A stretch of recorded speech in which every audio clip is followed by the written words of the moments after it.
Intro and a hello from KMI. Thank you everyone for joining us today for this lively discussion on conversational leadership. Really excited to get into this with our expert instructor panel. I think we have 3 out of the 4 joining us. We've got David Gurteen over in the UK. We have John Hovell over here in the States. We have Saule Menan over in United Arab Emirates.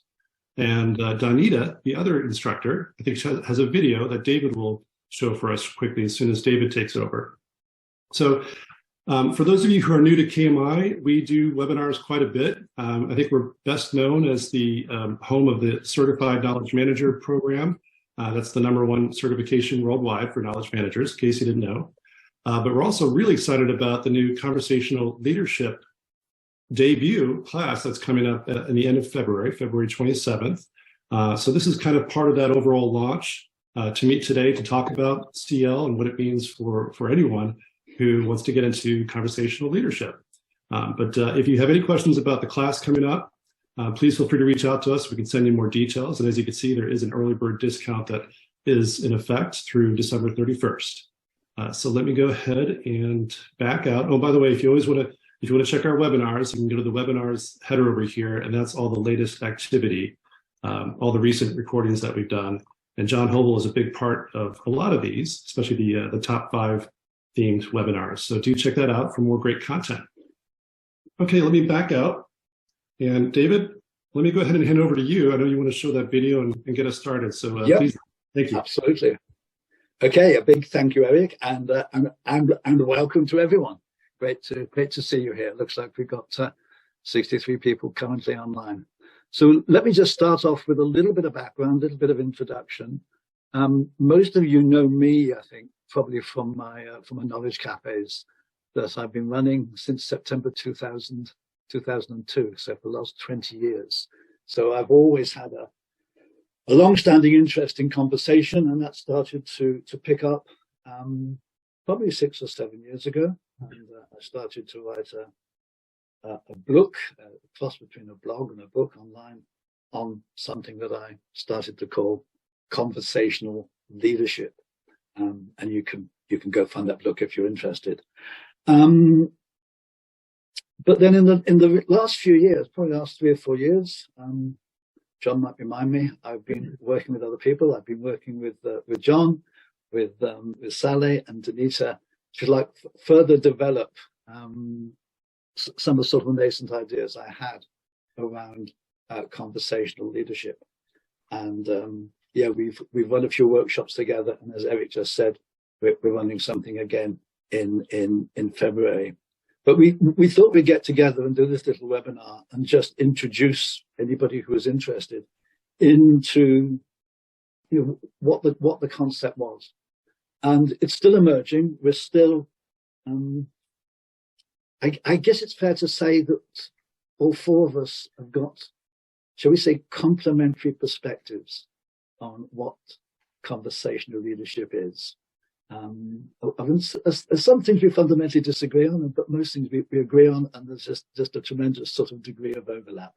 So what we thought we would do today to kind of demonstrate that, and I guess in some ways sort of demonstrate a little bit about conversational leadership itself.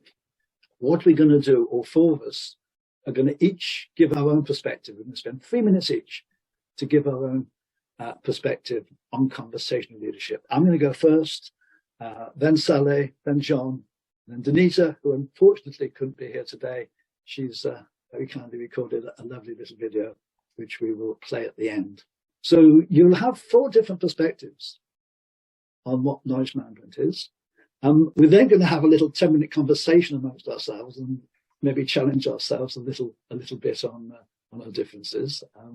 We haven't rehearsed that, so it'll be interesting to see how that little conversation goes. Then I'm going to pop you into breakout rooms for probably just 10 minutes, just depending on how the time's going. So you can have a conversation yourselves around what you make of what we've got to say, and what you think conversational leadership is, or what it indeed might be. And then we'll come back together for the last 15, 20 minutes to have a whole group conversation and a Q&A. And I suspect we started about 5 minutes late, so we'll probably finish at sort of like maybe 10 minutes past the hour. Okay, so all makes sense to everyone? Yeah, good. Okay, so my 3 minutes, starting from now. I mean, I've got several perspectives on conversational leadership. I just want to share one of them. It's probably the one that's most central in my mind at the moment. You're probably all familiar with the fate of our recent Prime Minister, Liz Truss. She lasted 45 days in office, and from what I can gather about her style, she was very arrogant. She tended not to listen to people. She appointed people around her who agreed with her, and she avoided people who disagreed with her. In fact, she fired many people who disagreed with her. And in some ways, maybe not too surprising, that things went very badly, very wrong. And there's a lesson to be drawn from this, and that's, in this complex world, complex economics, complex financial system, no single leader can make good sense of the world, make good decisions, avoid unintended consequences. Yes, it's very difficult for one person to do that. The world is too complex. Now, one of the things I've learned in my studies is that from an evolutionary perspective, we probably didn't evolve to argue, to reason as individuals. We evolved to reason socially. Yes, we're not terribly good at reasoning as individuals. We've got a lot of cognitive biases. We've got a lot of blind spots, and the way that we best make sense of the world, the way we best make decisions, and it seems we evolved this way, is through small groups, is through coming together to have conversations where we can actually point out each other's flaws, each other's biases, and we can maybe not make perfect decisions because there are certain biases associated with groups, but make better decisions than we can on our own. So for me, this is one of the really important benefits, if you like, of conversation. And then we have this whole idea of leadership. And we tend to see leadership as a position of authority, as, say, someone like Liz Truss. But my feeling is that we need to start to see leadership as a practice. If we're in a complex society where, individual authoritative leaders can't make good decisions, then each and every one of us needs to take responsibility for, the things we want to see in the world and step forward and lead, as appropriate. Yeah. And so if we do that and we don't have authority, how do we have an impact? We do it through influencing each other. We do it through relationships. And how do we achieve that? Again, fundamentally, we do it through conversation. So for me, this is a big aspect of what conversational leadership is all about. And personally, I think it's probably one of the most critical skills that we can develop in the 21st century. So that's my 3 minutes on one perspective, if you will, of what it's all about. And I know Saule and John and Donita have got slightly different views. So Saule, would you like to go next and give us her perspective? Give us your perspective, should I say? Okay. Thank you, David. Hello, everyone. My name is Saule Menan, and I'm an organizational development practitioner and a coach. So as such, I often work with groups.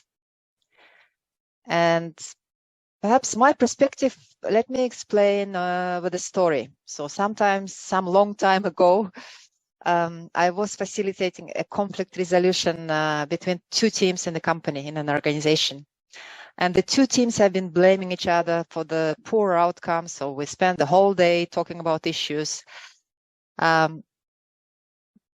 during the session, no real issues surfaced. So at the end, when there was 30 minutes left, I said something that changed the pace and energy of the conversation. And so we got to solve the real issues. So I'm saying that not to kind of give an example, but to tell you that that intervention was a long time in making. So it took long years for me to practice, like David mentioned, to practice conversational leadership. And to go further on what David mentioned, to me, leadership is something to do with leading the biggest critic and my biggest supporter, and sometimes the most aloof person, which is myself. So to me, leadership is, in the first place, is leading myself.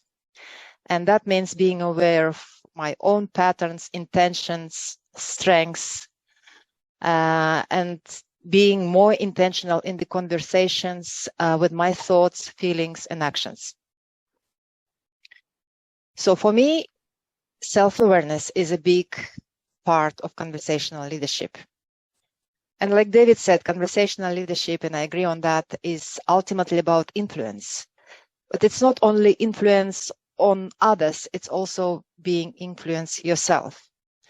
So when we are aware of what's going on within us and what's going on around us, we have a chance to move the conversation forward and take the opportunity to try new things and take feedback from others and learn, mainly. So during the conversation leadership, I think we will be able to learn and not only gain the knowledge or tools or strategies, but also to practice those in an interactive, inclusive, and safe environment. So to me, it's a balance between focus on the content of the conversation and observations about group dynamics, and ultimately learning to lead ourselves, to lead conversation and to lead the group, the others. So that's my 3 minutes of conversational leadership. And I'll pass over back to David. Yep. Okay. Big thank you, Saule. So yes, but not a contradictory perspective, but a complementary perspective. And I know John has got his views as well. So let me hand you over to John. John. Right. I'm gonna start my 3-minute timer because those of you that know me know this is going to be a challenge, but I'll try. So here we go. 3 minutes. Yeah, agreeing and building on Saule and David and Donita here in a second. David sort of did this. Let's talk about the two words separately and then the two words together. Conversation and leadership and conversational leadership.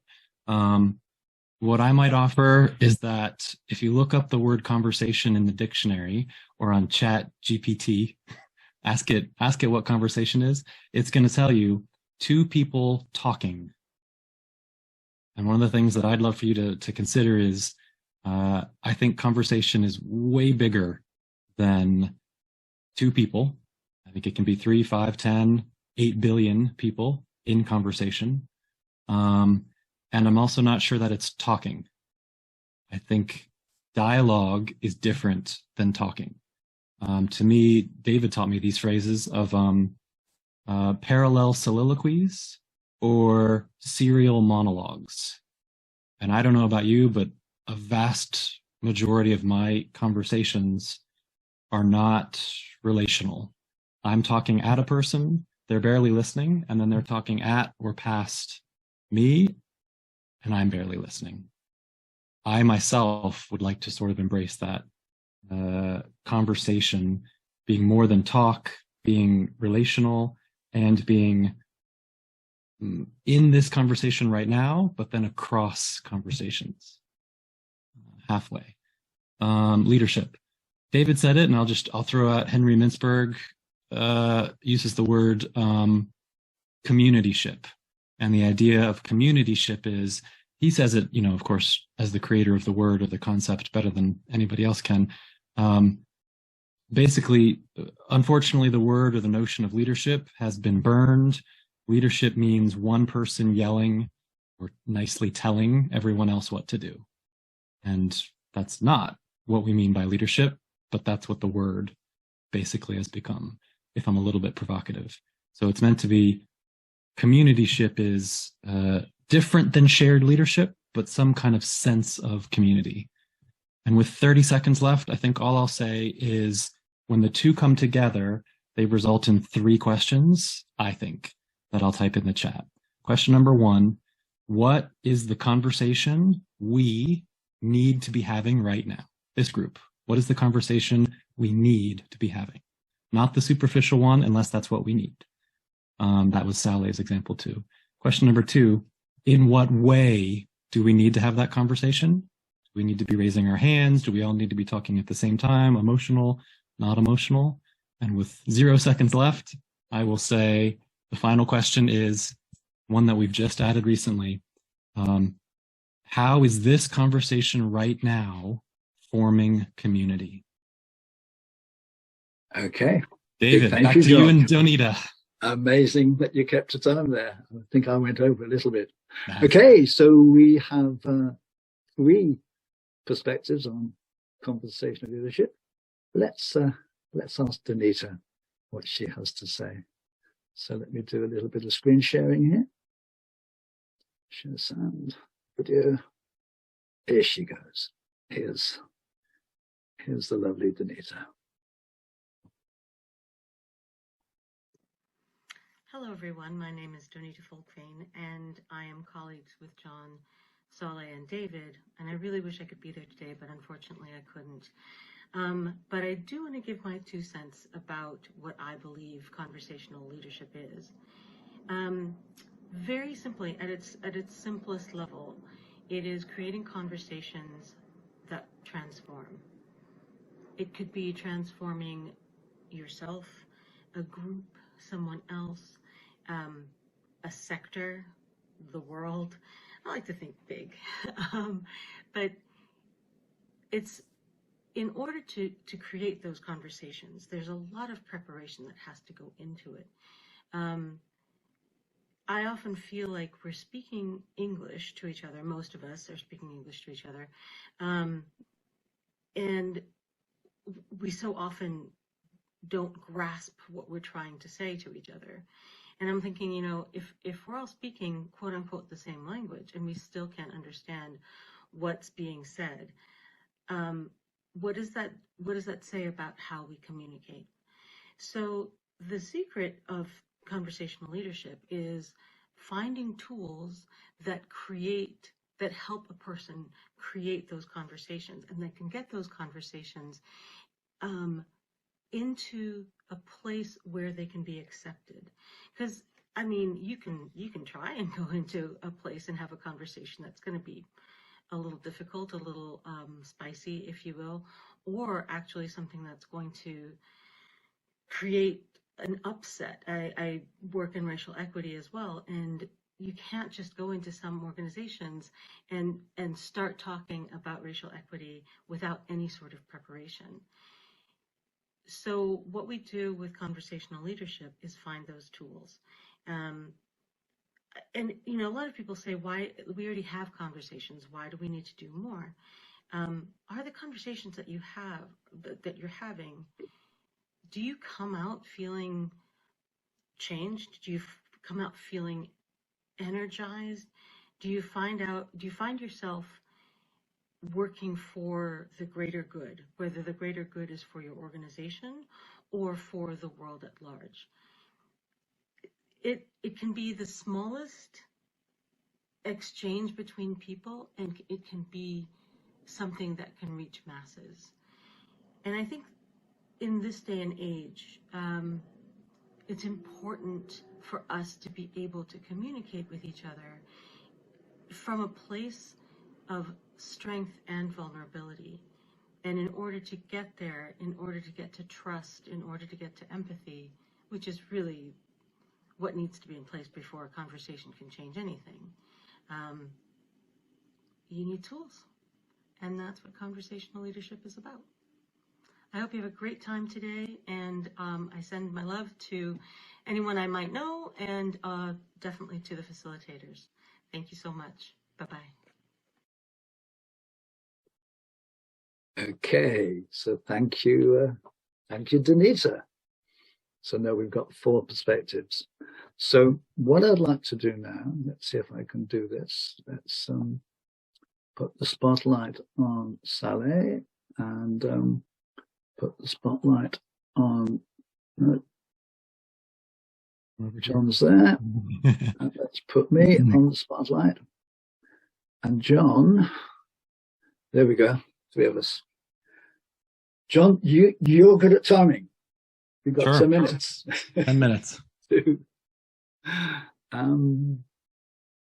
have a conversation amongst ourselves. We've had many, many conversations over the years on this topic, but I think you wanted to say something initially. Did you not, John? Yeah. Let's try it here. I don't know if it's a demonstration as much as it's just us, the 3 of us living here in a moment. I'm just now realizing, almost like a fishbowl. What if the 3 of us have a conversation, whatever it is, that conversation that the 3 of us need to have right now? And for me, it would be, and I'm interested in what both of you are interested in, but it's the why. Why bother with conversational leadership? What's the value? What's the purpose? Is that present for either of you? Is that worth talking about?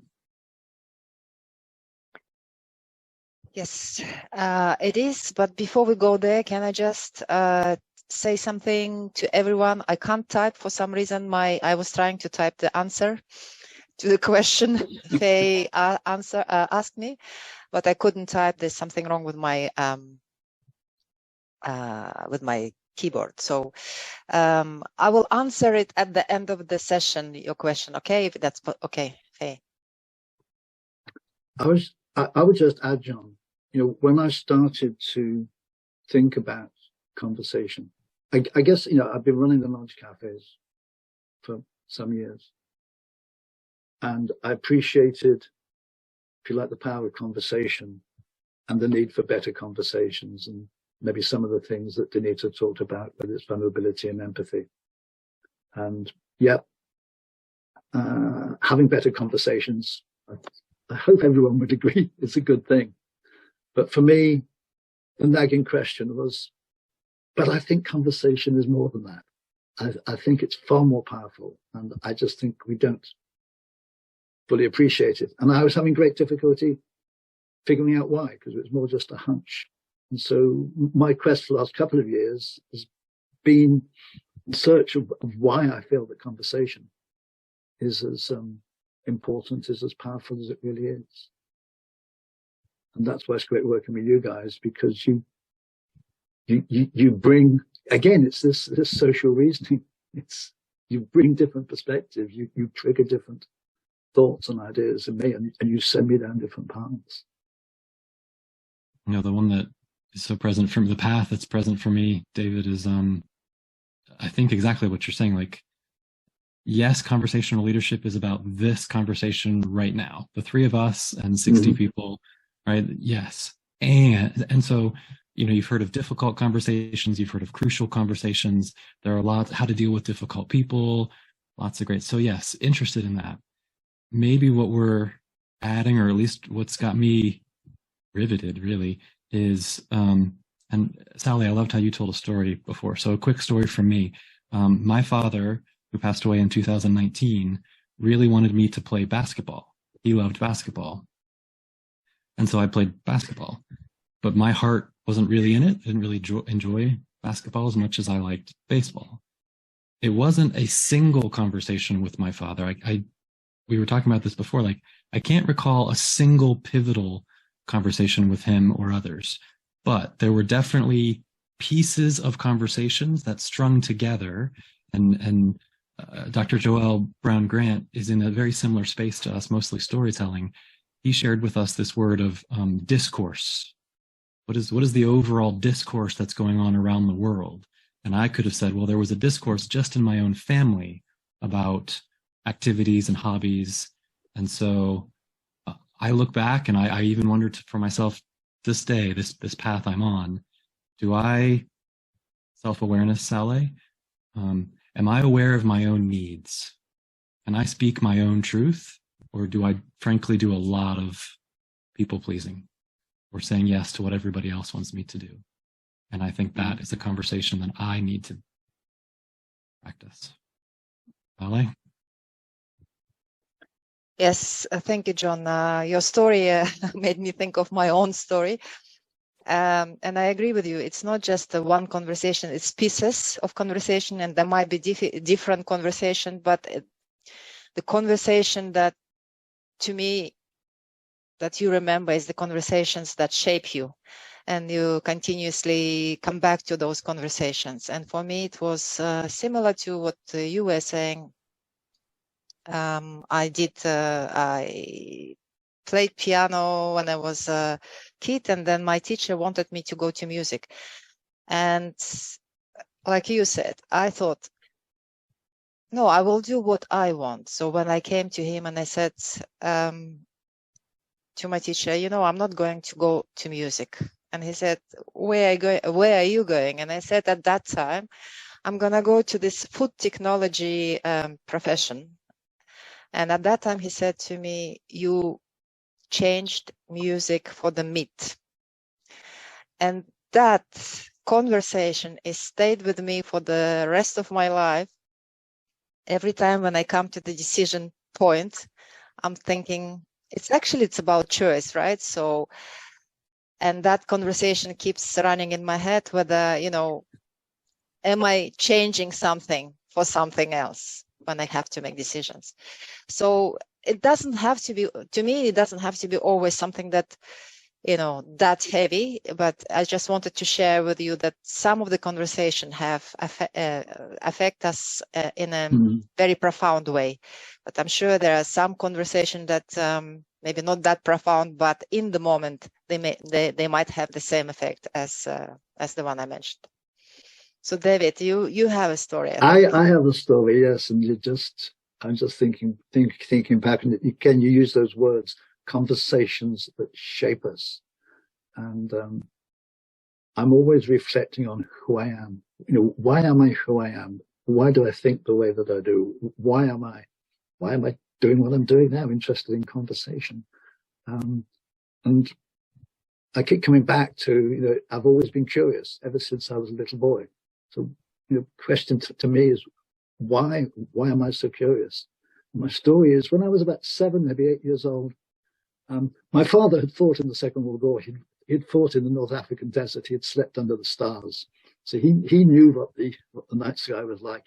He took me outside into the garden on a winter's night and pointed at the constellations to me. And this may be a false memory, but I'm pretty sure he said that just maybe on one of those other stars, there was a planet, and there was a father and a son looking up at the sky, asking the same question, having the same conversation. And I'm pretty sure that played a big part in shaping who I am. One conversation as a child. And I would kind of pose this to everybody listening here right now, just to reflect on your lives and say, can you think back to one conversation, or more than one conversation, that you had in your lives that set you on a different path, or helped shape you and make you who you are? It's a fascinating thought. Just under 2 minutes. Okay. Let's see. Yeah, is there any other that shaped who I am? Building on that question. Yeah, I mean, the story with my dad and the multiple conversations along the way. I like what you say there, John, about multiple conversations. They're fragmented and they can take place over time, but in some ways they're still one conversation.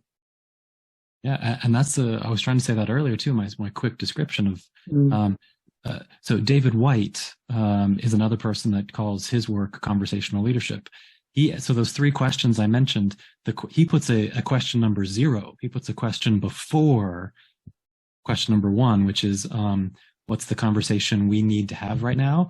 For David White, question 0 is, what conversation do we need to stop engaging in? Yeah. Which is also pretty fascinating. Is there something that is autopilot driving you? And I resonate with that question because I do find many of my meetings, many of my conversations, it's almost as if I'm being pulled into the conversation as opposed to bringing or offering my full self. Is it just me? Cool. Shall we stop there?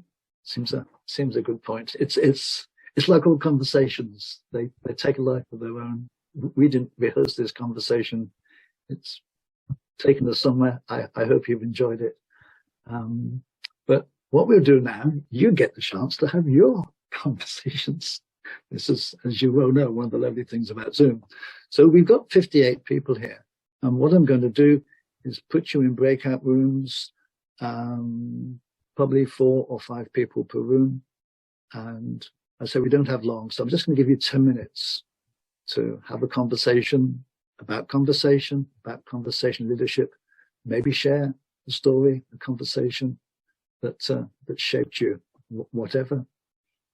wherever the conversation takes you. I often feel that it's the conversation in charge and not the participants. Okay, and then we'll come back together the last 15 minutes or so, and you can ask us questions, or we can have a broader conversation in the time remaining. So breakout rooms, create a few more rooms. And while you're doing that, I think the question, David, what's the conversation you need to have in your group? Okay, yeah. Which could be as simple as Saule was saying, like, it doesn't have to be profound. It could be introductions and saying hello. Yeah. Anything. Okay, so here we go. Breakout rooms being created now.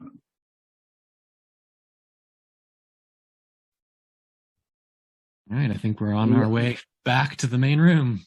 We are indeed. You've been transferred.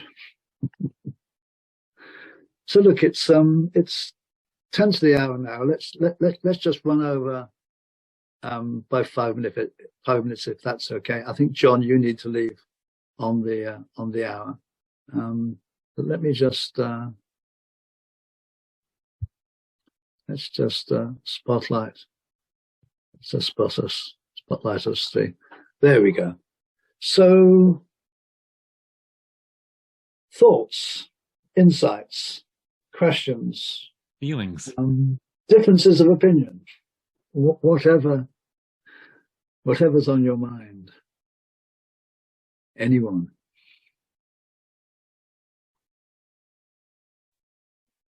Hey, Rachel Teague here, coming from New Hampshire, USA, which is about an hour north of Boston. But I really appreciated being able to connect with some other folks who found out through our conversations that we are in similar boats as far as like the people side of KM and being learning adjacent. So it was nice to be able to find those commonalities, even random breakout group. That doesn't always happen. And it's nice on the occasions that it does. So it was nice. I appreciated being able to, just have a basic conversation and be able to even just pull connections from each other. So thank you for hosting this.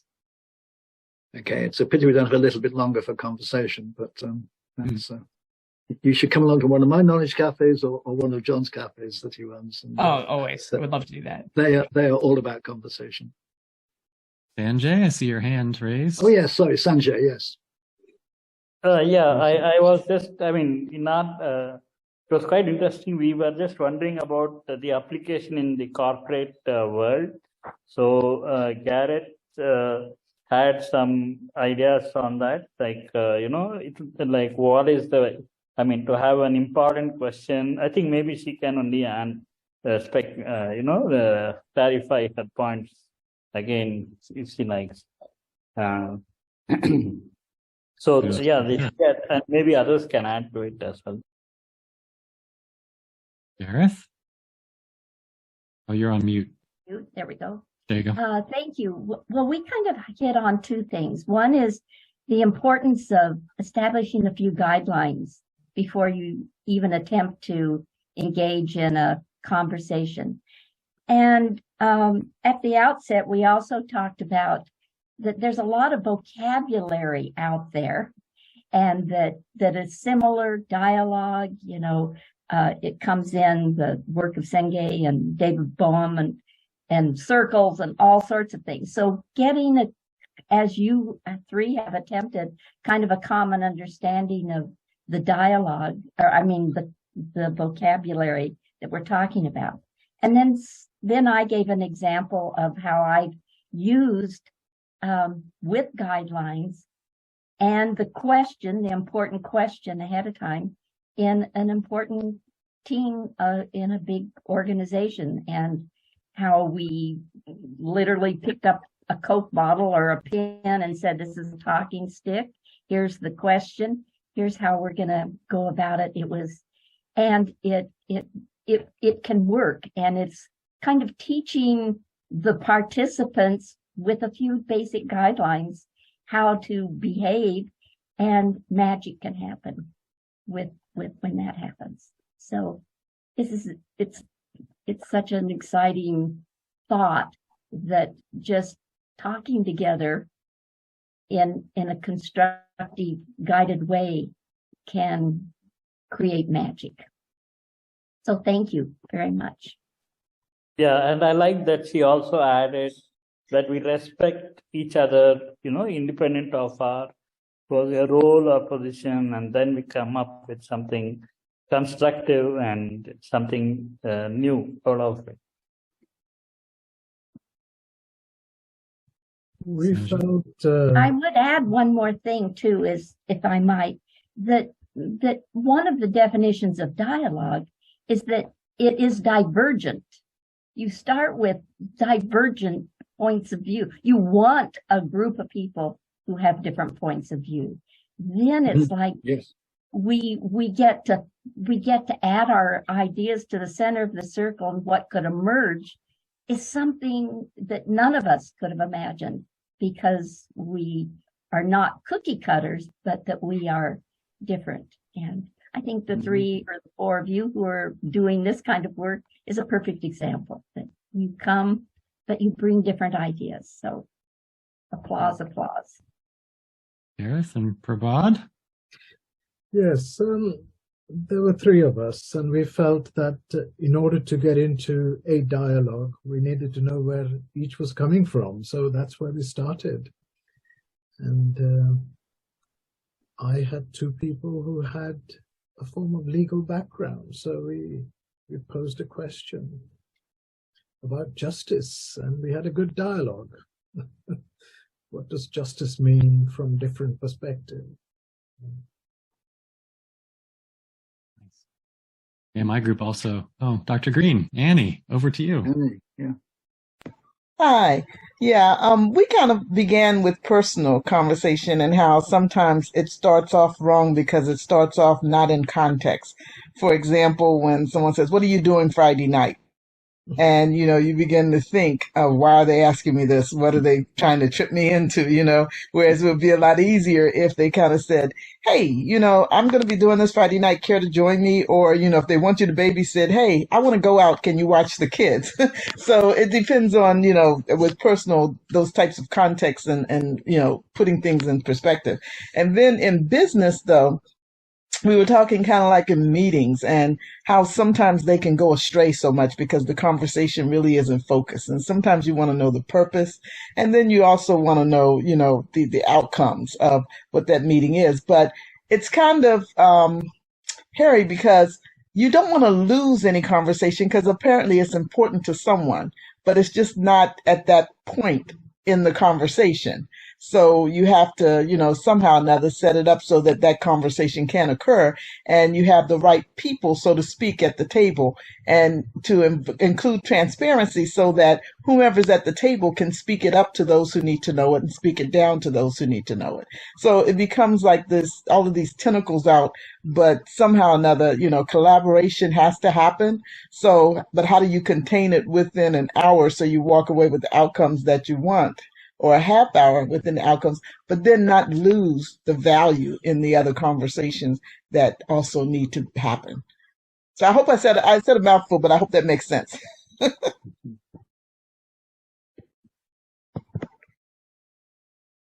No? Yeah, Yes. make good sense. Good to me. Just keeping it open for everybody.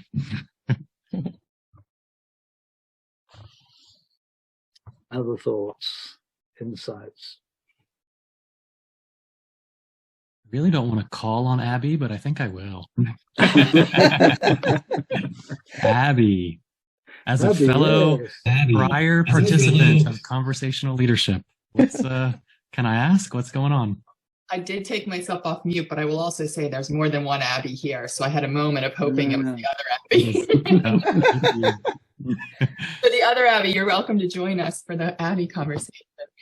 I really was listening to what Dr. Green just said. I find it one of the challenges that we spoke about a little bit in my small group is how do you get people on board for an open conversation when they're coming in a business mindset or an outcome mindset, or we only have a half hour and there's so much work to do before the end of the year or the beginning of the year. So I'm always looking at, I always want to bring new people on board and have them have the experience of conversation and hoping to win them over. What just went through my mind is, do we focus on the people who are ready for conversation, or do we always try to get new converts? And I don't know, maybe it's always a little both. But or the other question, when Dr. Green was speaking, I wrote down, how do we contain it and how do we walk away with the outcomes? Yeah, how do you balance those two things? Or, because in my mind, is it possible to balance, or do we have to say this is really just a conversation with no expected outcome and see where we end up? So that's what's going through for me. Yeah. I was just going to add something there, Abby. The more I get into conversation, the more I think one definition of conversation is a conversation without expected outcomes. The best conversations often have no planned outcomes. I get together with a couple of friends occasionally, and we've tried to put a structure on our conversation to kind of guide us to go deeper. And usually within the first minute, we've abandoned the structure and we just talk about what we want to talk about. Or the way I often see it is that the conversation leads us. We're no longer in control. The conversation is in control. And that's weird. Well, it does make me think, in the small group, we were talking a little bit about how little could we do as a facilitator and how that can result in some of the best conversations. Yeah, just create the space. So I will say I'm a big fan of conversational leadership. So I've become the roadie, the groupie. I don't know what's the right. We'll have to create a badge. Yeah. Thank you, Abby, for hosting this. What other thoughts? We just got a few minutes left, and other thoughts or questions even. I'd like to add, David, if yes, Alan. Yeah, the outcomes. Leadership is always about influence and about the outcomes. And taking the point from Saule's point earlier, even if we are not able to get an outcome, that is, as a facilitator, as a conversational leader, you can always have an outcome at end of every conversation for yourself. That is so it's for me, leadership is always about creating the outcomes. So even if we are not too structured in the conversation, so that's one point. What is it that we take it for ourselves? And that again took me back to the conversation, the point which David mentioned earlier, that which was the most influential conversation that you could recollect. And in our group, we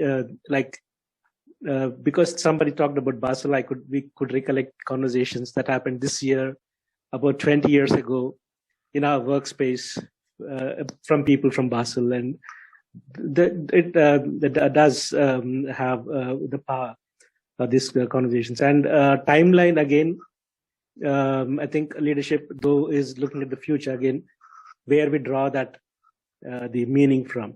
So that again is a critical part of conversational leadership, in my opinion.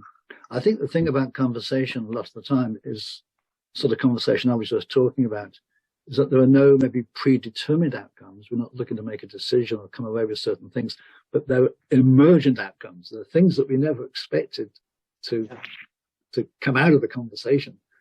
And as long as we're broadly on a theme, then the outcomes should be valuable. But we don't know in advance what they are.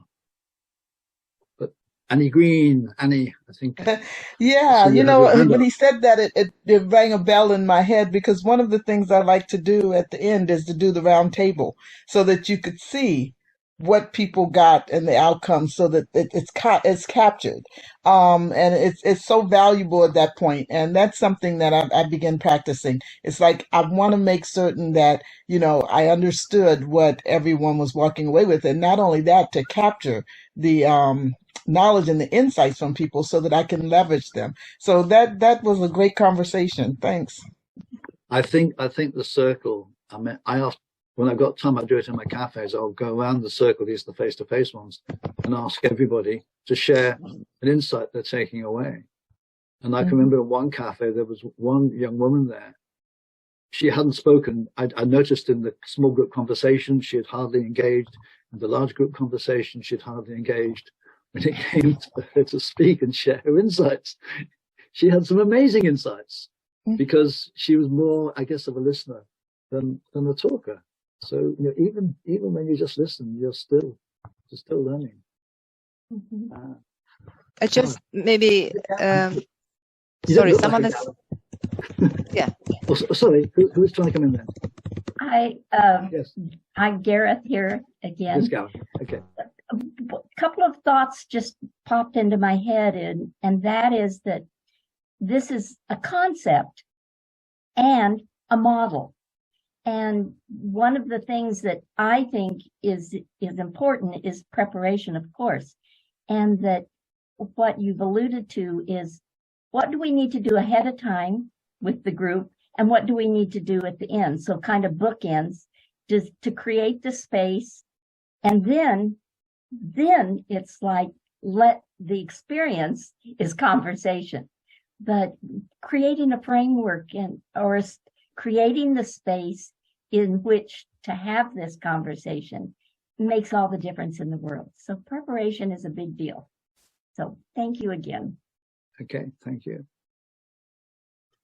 So we should probably be drawing to a close, but final thoughts, final comments, insights. David, can I just come in, because I promised that I will say what I said. Okay. And I think it's in the same line of thoughts that what Arun mentioned in our conversation. It's he said, pause, notice, and express. And I think this is what I used, similar, not necessarily the same way, but similar kind of experience I had at that time. So I noticed the things and I expressed how I felt. So what I said, I feel that the energy of this room is gone down. And then I asked the question, is anyone else feeling the same? And suddenly everyone was starting talking about it and said, yes, I did that. And so basically what I did is I paused, I noticed what I feel, and I asked people whether they feel the same. But I think it has to be right environment and in right moment. So there's many things to that conversation. I don't know whether I answered your question, Faye.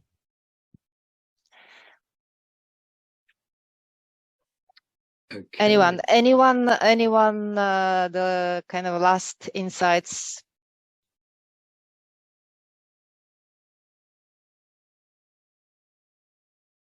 Steve Newman here.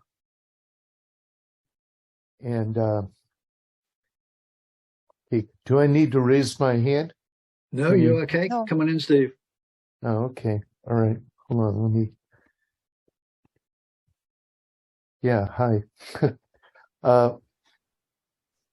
Several things recently mentioned about the importance of structure that our colleague Gareth, I think, cited.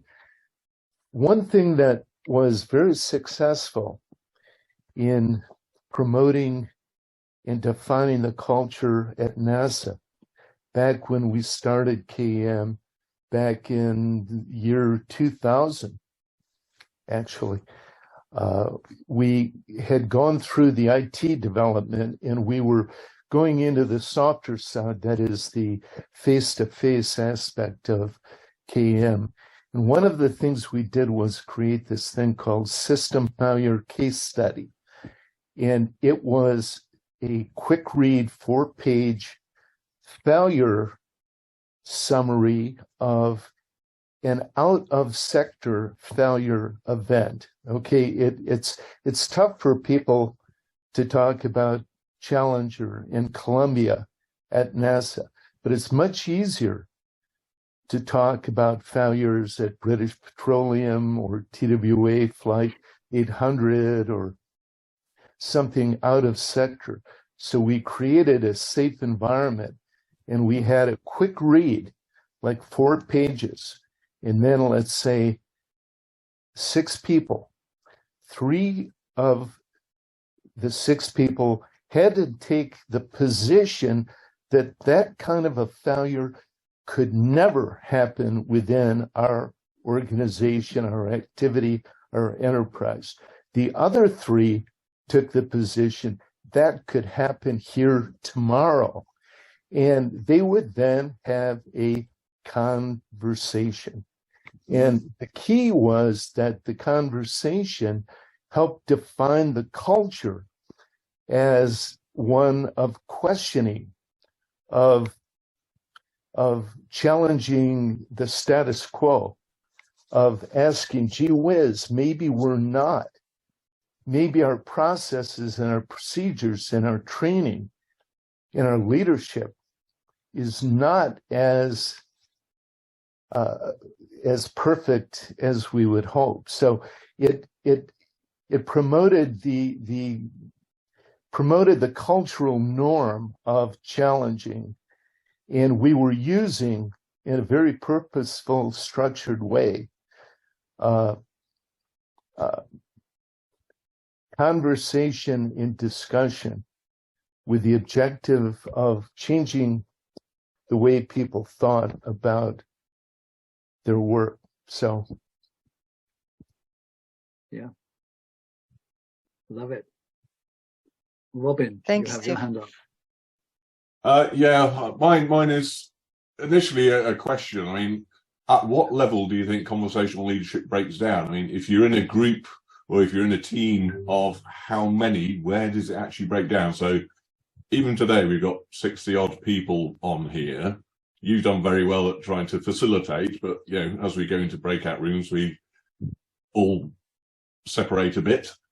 So is there an actual limit? Because I mean, for me as a servant leader, whenever I have a difficult thing to broach with my team and have a big outcome, I'll actually go around each single one of them to discuss what needs to be done and to get their perspectives about it, to be as inclusive as possible, so that when we do actually get into a workshop or a meeting room or whatever else, we try, you know, being as I'm a common denominator, I can actually help finesse and ensure that people are included, so you do get the best ideas out of everyone. So the quiet person is actually engaged and does bring something to the table. Mm-hmm. So is there a limit? Is there a limit? Saule, did you have a view on that? Well, to me, it's less about the number as such. It's more about the relationship, the intimacy that you have already with these people. So you might have that relationship with number of people that when you speak, you already have that. So what you're doing already, going one by one, you're creating that intimacy. Then when you are in a workshop, people listen to you because you have created those relationships. So to me, it's more less about the number, but more about whether you have that trust and intimacy. That's an interesting insight. And I know with my cafes, and okay, this is a little different, maybe little different context, but when it comes to the small group conversations, 3, 4, at most 5 seems to work best. That's when you have a conversation. When it goes above 5, 6, 7, 8, then as John was talking earlier, he called it a serial monologue. People are talking at each other rather than with each other. And then again, when I do my cafes, the face-to-face ones, 30 seats, actually not even 30, maybe 24, always seems to be a nice number for a circle. That's, once the circle, if you're just trying to bring everyone together for a conversation, once it goes much above 30, it doesn't work so well. But I think your point's interesting, Saule. It is so much. When I do my cafes, usually a lot of people are strangers. If it's within your organization, people know each other, then maybe it's more about relationships than number. We should really be drawing to a close now, as we're like 12 minutes past the hour. But I see Leslie has a hand up, so let's hear from Leslie, and then I'll hand back to Eric just to close this down. So Leslie. Hi. I just continuing the words that I picked up from the conversations that have happened so far. The inclusion and the intimacy and the structure. So these are very important things. As I work for community empowerment, where the gender equity and reconciliation and inclusion of undoing of untouchability practices was being discussed just now before I entered into this conversation. So there also the same topics came up: the vulnerability, the intimacy, and the inclusion. So how do organizations include these kind of conversations, that is gender equity and reconciliation, based upon the principles that came up in this conversation dialogue of intimacy, relationship? That's where I'm wondering.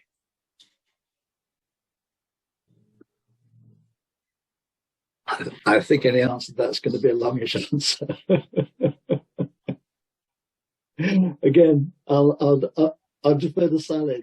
Maybe we just need to invite everyone. Maybe we just need to invite everyone to join our conversational leadership workshop to find the answers to these questions. Yes, that's absolutely true. So let's over to Eric. But it is one of the biggest challenges, is, as you say, to get people to open up, to be vulnerable. The inclusion. And against that psychological safety that people so often talk about. That's just so important. If you can't create those conditions, then it's very difficult to have a good conversation. But as I say, let's stop there. I can see people are slowly dropping out. Let me hand you back. Well, a big thank you from me, and I'm sure Saule. Yes, thank you very much, everyone, for participation. It was a great conversation, and I can see the chat is going still strong. Still going strong. Thank you. Yeah, and I'm sure John will have said a big thank you as well. Yeah. So anyway, let's hand that to Eric for a final word of closure. Well, I just want to say thank you, David. Thank you, Saule, and thank you, John, earlier, and of course Donita and Donita, yes, recording the video. Yes, and thank you to everyone who joined us today, especially those of you who stuck around. So we really appreciate your interest in this, and for our panel for leading this very interesting conversation about conversation. So yes, there is the workshop coming up in a few months. So if you want more information on that, just let us know. We'll be happy to share that with you. And we hope to do another webinar like this too. I think it would be great. Absolutely. Yeah. And we'll allow a little longer for conversation. Yeah. Yes. Yes. Great. Thank you, everyone. Thank you, everyone. Thank you. Big thank you to Bye. everyone. Bye. Enjoy the rest of your day. Bye-bye.